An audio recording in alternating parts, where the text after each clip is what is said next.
Kaiser Adolf Hitler the Hohenzollerns' older ineligible brother, Ernst Röhm. Prince Imperial Adolf Hitler the Hohenzollerns' older ineligible brother with the same parents, Ernst Röhm, was the twin brother of Adolf's older royal sibling Prince Edmund Hitler the Hohenzollern, born 1886, who died in 1897. Röhm was stolen at birth after being second-born of the two, whilst his mother Princess Clara was on pain medication after the birth of Prince Edmund. His theft at birth is likely to be the motive for the existence of the play The Importance of Being Ernst by Oscar Wilde.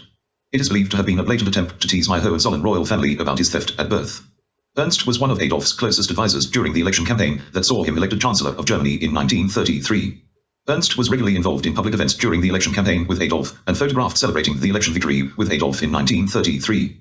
There is plenty of historical photographic material about Ernst's involvement in the German army, where he was disfigured in the face by an artillery explosion during World War I. His life was saved by his helmet. He was openly homosexual, like Adolf, and was in a personal relationship with Hermann Göring at some stage.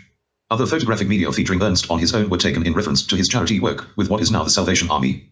Ernst Röhm was one of the founders of the modern Salvation Army charity group as we know it today, and had a large following of his own in Germany. The modern Salvation Army logo and uniform is still reminiscent of Ernst Röhm, like a tribute. Röhm did not want to be a public figurehead of the charity, as if an official, but him appearing to be was unavoidable. He regularly accepted donations, including from his younger brother, and was photographed doing administrative work for charity. Ernst Röhm was abducted and murdered sometime after the 1933 election, and pronounced dead in 1934. It was a horrible incident, involving him being held captive for a prolonged period, his murder, and terrible mutilation. Insensitive, disrespectful types later referred to the incident as the Night of the Long Knives. The perpetrators called Adolf to notify him Ernst was dead, and asked him to officially identify his body as his emergency contact. Prince Imperial and Chancellor Adolf was absolutely horrified. He later gave a speech at a press conference, labeling the crime as one of the worst acts of violent treachery in world history by antisocial and intellectually diseased types, vowing that the perpetrators would be held accountable.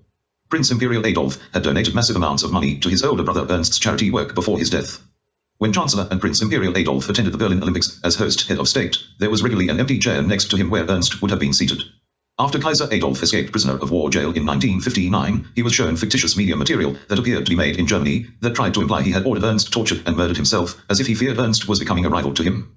It was one of the reasons Kaiser Adolf never returned to Germany to live after his escape in 1959, until his death in 1982, in Gippsland, Australia.